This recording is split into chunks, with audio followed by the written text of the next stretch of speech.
My life was a collection of beautiful, empty rooms. Polished marble floors reflected crystal chandeliers, but the gleam felt cold, clinical.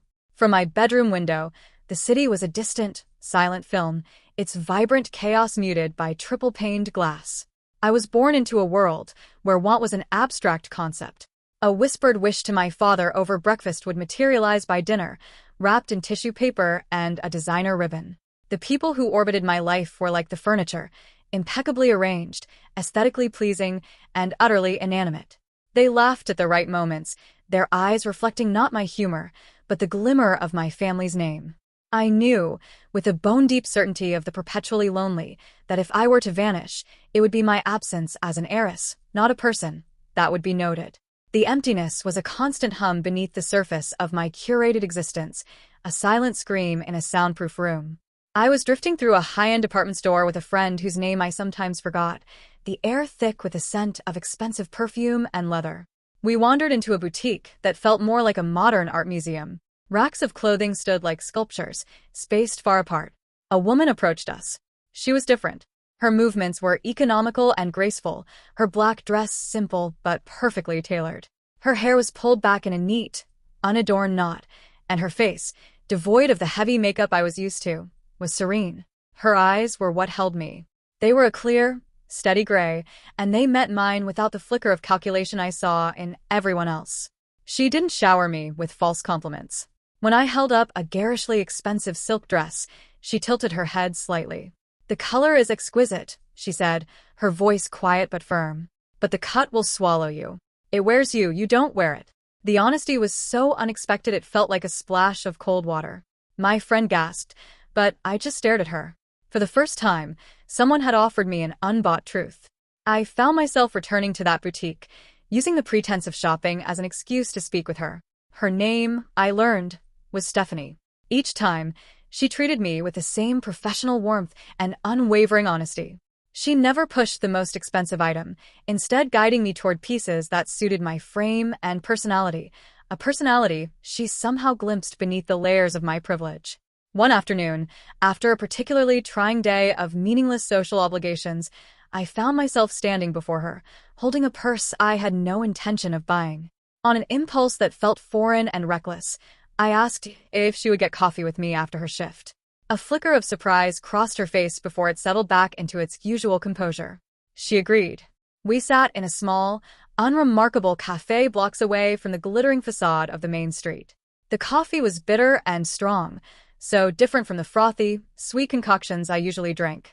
Here, away from the hushed reverence of the boutique, I saw the faint lines of fatigue around her eyes and the quiet strength in her hands wrapped around her ceramic mug. Our friendship bloomed in the spaces between our two worlds. I took her to a private viewing at a gallery where the silence was so profound you could hear the hum of the climate control. We stood before a vast, abstract canvas of chaotic blue and black strokes. "It feels like drowning," I whispered. She was quiet for a long moment, her gaze fixed on the painting. "Or like breaking through the surface of the water," she replied. She saw struggle, but also triumph. I had only seen the void. In return, she took me to a sprawling night market on the other side of the city. The air was a cacophony of smells: grilled meat, fried dough, spices I couldn't name. We navigated a river of people, her hand occasionally brushing my arm to guide me through the crowd. She bought us skewers of chicken from a vendor whose name she knew and led me to a stall selling handmade notebooks. The life here was loud, messy, and incredibly, terrifyingly real. It was her world, and for a few hours, she let me be a tourist in it. One evening, sitting on a park bench watching the last rays of sun bleed across the sky, she told me about her life. She spoke of a small town with one traffic light, of scholarships and student loans, of working 3 jobs through college just to afford rent in a city that seemed designed to chew up people like her. She spoke of it not with self-pity, but with a kind of detached pragmatism, as if she were simply recounting the facts of a life lived. I realized then that the light in her eyes I'd been so drawn to wasn't a product of blissful ignorance, but of fierce, hard-won resilience. She had built her life, board by board, while mine had been handed to me, a fully furnished house in which I had no say in the decor. My admiration for her solidified into something deeper, a profound respect for the person she had forged herself to be. My parents noticed the shift in me. I was less compliant, less interested in the succession of charity luncheons and tedious galas they considered my duty. When they learned my new and constant companion was a retail associate, their polite concern was a thin veil for their undisguised horror. "Michelle, you have to be careful," my mother said, her manicured fingers adjusting a pearl necklace. "People in her position, they can be opportunistic." My father was more direct. "This friendship is inappropriate. It sends the wrong message." The implication was clear. She was a threat to the carefully constructed narrative of my life. The pressure mounted in quiet, suffocating ways. Comments at the dinner table, suggestions of trips abroad, introductions to the sons of their business partners. I defended her, and in doing so, I felt like I was defending a part of myself I was only just discovering. Then, she began to pull away. It wasn't sudden, but a gradual, chilling retreat. My texts would go unanswered for hours, then days. When I went to the boutique, she was always busy with another customer or buried in inventory sheets in the back room. When we did speak, her words were clipped, her smile a professional, impersonal mask. The warmth in her eyes was gone, replaced by a guarded distance that hurt more than any angry words could. The silence from her was a vacuum that my old insecurities rushed to fill. My mother's words echoed in my head. Opportunistic. Had she finally tired of me? Had she gotten what she wanted, a glimpse into my world, and found it lacking? Or worse, had she decided I wasn't worth the trouble? The old emptiness returned, colder and more bitter than before. I couldn't stand it any longer. I walked into the boutique during a quiet Tuesday afternoon, my heart a cold, heavy stone in my chest. I found her folding a stack of cashmere sweaters with meticulous precision. I walked straight up to her, my voice low and shaking with a fury born of deep hurt. "So, this is it? You're done with your little social experiment." Her hands stilled on the sweater. She didn't look at me. "I don't know what you're talking about, don't you?" I laughed, a harsh, ugly sound in the quiet store. Was I not entertaining enough? Did my parents finally offer you a check big enough to make you go away? "Just tell me the price, Stephanie. I'm sure I can match it." I wanted to wound her, to see the same pain I felt reflected in her eyes. But she remained a statue, her face a pale, unreadable mask. She finally looked at me, and her gaze was completely empty. "If that's what you want to believe, Michelle, I can't stop you." Her refusal to fight, to defend herself, was the final confirmation. It was proof of her guilt. "Fine." I spat, the word tasting like ash. "I see who you are now." I turned and walked out, the little bell on the door chiming a cheerful, mocking farewell. A week of hollow silence passed. I tried to slip back into my old life, but the colors seemed faded, the conversations even more meaningless. One afternoon, my phone rang with an unknown number. It was Stephanie's manager. He asked if I could come to the store, that it was important. I went, steeling myself for some new humiliation. He led me into his small, cluttered office and closed the door. He looked uncomfortable, shifting in his chair like he was breaking a sacred code. "I probably shouldn't be doing this," he began, his voice low, "but I can't stand by and let you go on believing what you said to her. Stephanie quit this morning." He slid a crumpled copy of a cashier's check across his desk, made out for an obscene sum, drawn from my father's personal bank account, left conspicuously unsigned. "Your parents came to see her last week, right after your fight," he explained, his tone sharp with quiet anger.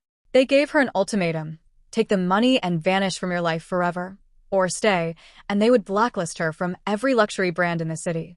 They swore they'd ruin her career, her reputation, everything she's worked a decade to build." He paused, his jaw tight. "She didn't take the money. Not a cent. She walked away from her job, from the only stable thing she had here, just to keep you from being caught in the crossfire with your parents.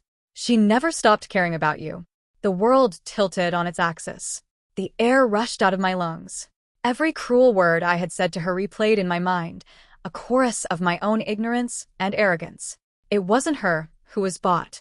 It was me who had sold her out. I ran. I didn't take my car.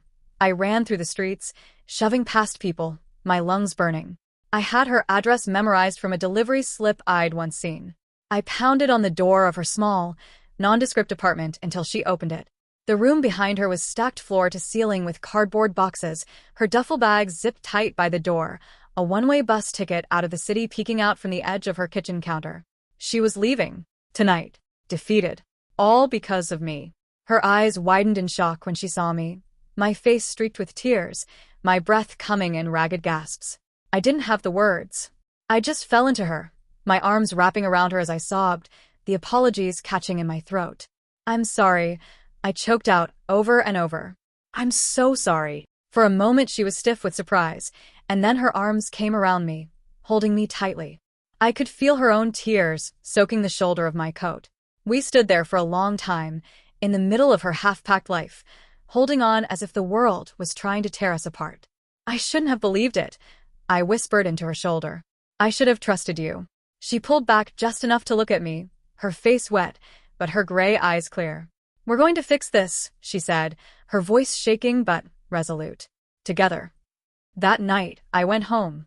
I walked into the formal dining room where my parents were having dinner, their conversation ceasing the moment they saw me. I didn't raise my voice. I didn't cry. I felt a strange, icy calm settle over me. "Your offer was rejected," I said, placing my car keys and my portfolio of credit cards on the polished mahogany table. "You tried to buy my friend's integrity, and you failed. You tried to control my life with your money, and you have failed." My mother's hand flew to her mouth. My father's face hardened into a mask of cold fury. "Don't be ridiculous, Michelle." "The only ridiculous thing," I said, my voice perfectly even, "is that I ever believed this was love. It's ownership." I looked from one of their stunned faces to the other. "I am no longer your asset." I turned and walked out of the house, leaving the keys to my gilded cage behind me. The click of the front door closing behind me was the loudest, most liberating sound I had ever heard. My trust fund was frozen the next morning. The calls from my former friends stopped.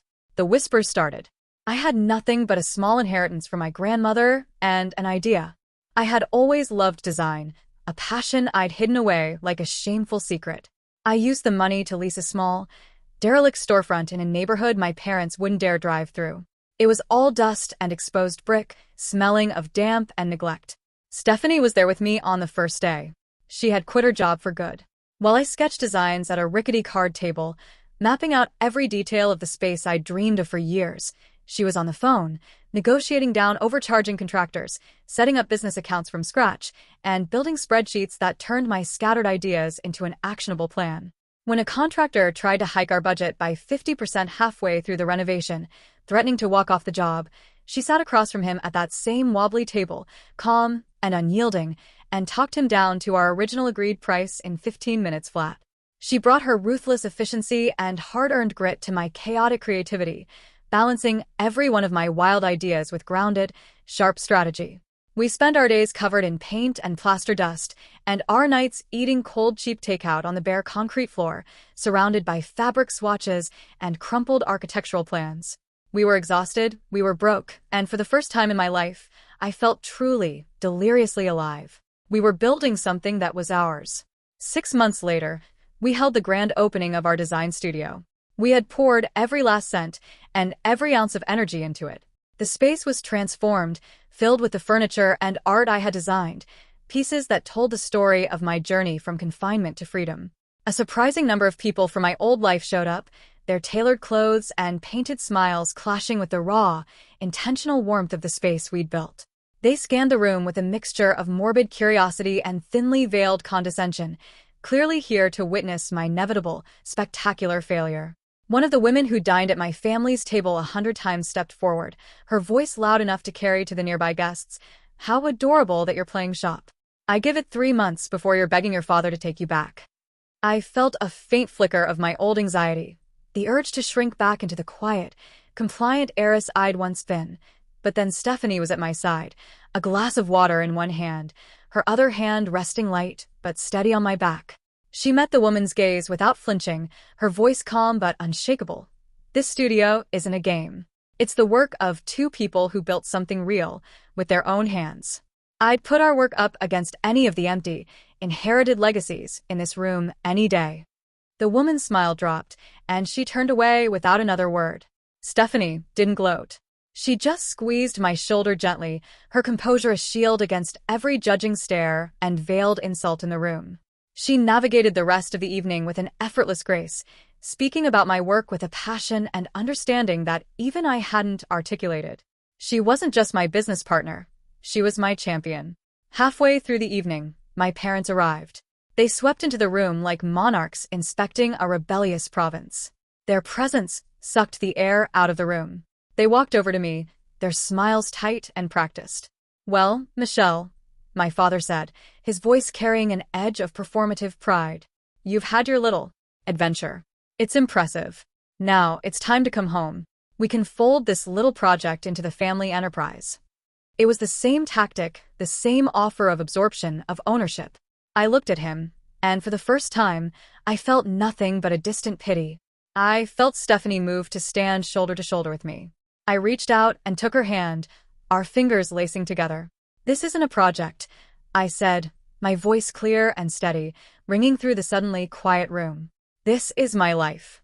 And this," I squeezed her hand, "is my partner, Stephanie. Without her, none of this would exist. We built it." My parents stared at our joined hands, their faces a mixture of disbelief and fury. They had lost.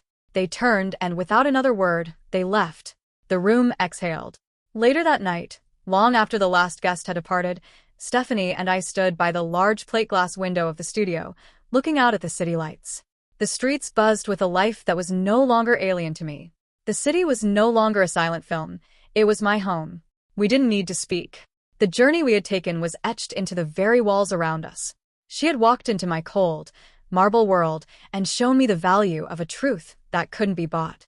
I had, in turn, shown her that she had the strength to stand against the powerful forces that sought to diminish her. We hadn't just helped each other. We had remade each other. She leaned her shoulder against mine, a simple, solid point of contact. In the reflection on the dark glass, I saw us, two women from two different worlds who had found in each other not just a friend, but the missing half of their own strength. We had built a new world from the dust of our old ones, and in it, we were finally free.